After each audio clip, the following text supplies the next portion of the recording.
O, tingnan niyo mga kabiktoryos ha, meron tayong bagong putahe dito ngayon. So ako ay magluluto ng napakasarap at simple lamang na putahe. Gamit natin ay taba ng baboy. Abangan kung ano ang ating ilalagay pa dyan. So slice lang natin yan ng maliliit.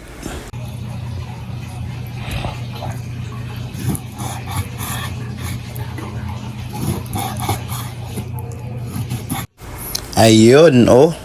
So, nakita nyo? Talong yan, mga kabiktoryos. So, ganyan lang ang pagka-slice niyan, mga kabiktoryos. So, tunghayan kung anong pang gagawin ko dyan sa talong yan. Sige, slice lang natin ng maliliit. Ganyan-ganyan lang kalaki, huwag masyadong malaki. Yung bite size lang ba?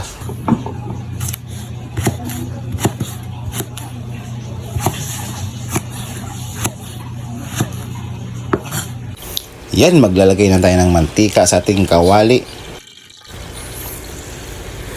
At yun, no? Kita nyo na. Yan yung talong. Wala pa tayong mga sangkap nilagay yan. Only talong lang muna. So, atin yan siyang i-prito. Ganyan ang pagka-prito niyan, mga Victorious, para hindi naman masyadong matagal tayo makatapos. O yan na, oh. Para lang siyang pinaghalo-halo. At kung nakita nyo medyo malambot na yung talong, siyempre, ay lagay natin sa strainer para maalis yung nakadikit na mantika sa mismong talong.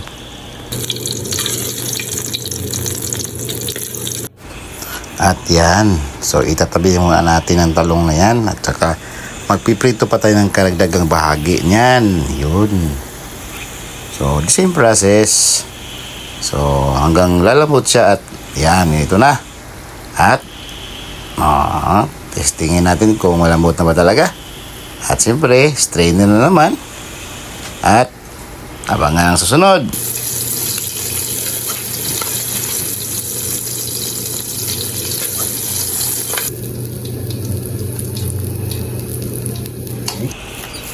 At yan, adudoy. Nilagay na ang taba na baboy. Yung may kaunting laman naman yan. Hindi na purong taba yan. May mga bahagi yan na mga may laman naman. Natakpan natin sandali.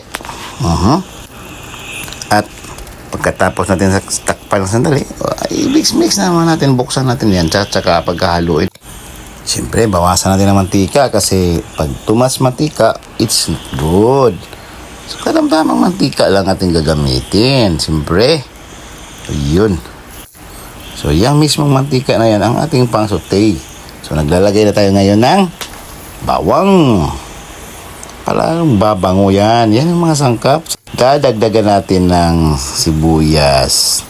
Saute-saute lang. Mix lang hanggang sa mix na rin natin ang baboy. Kasali yung mga sangkap na bawang at saka sibuyas. At magdadagdag tayo ng mas pampasarap pa. So, sikreto sana naman. Beke naman. Yun. Yun na ang ating alamang. Yun, no? Alamang Ilonggo yan, mga waiters. Mabango yan. So, may alamang, may baboy na taba-taba.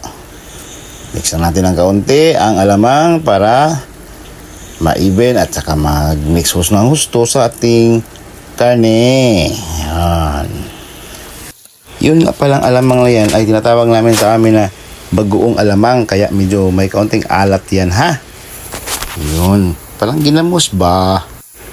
At magdadagdag na tayo ng tubig para maluto ng gusto at takpan. Uy!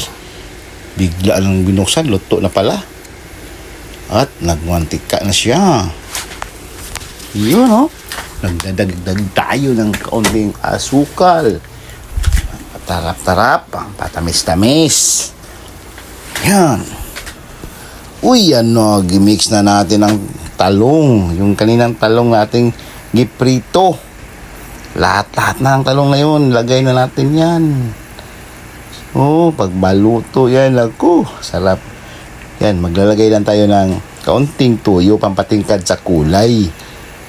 Yan, no. Kasi medyo maalat na yung alamang na yun. Kasi yun yung alamang na tinatawag namin bagoong na alamang. So maalat ng kaunti. Tapos maglagay na ng kaunting tuyo. At saka naglalagay na rin ng atsal. Nakita nyo, atsal yun. Kaunti lang naman. So halo lang. Sige lang. At hanggang sa yun na, thumbs up na si Ka-Victorious, luto na.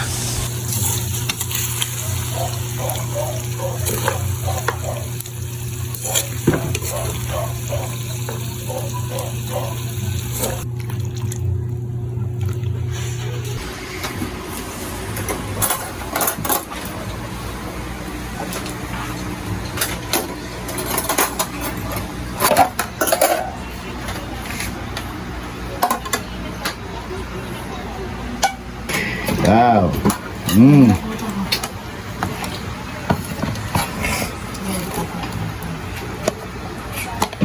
Yeah.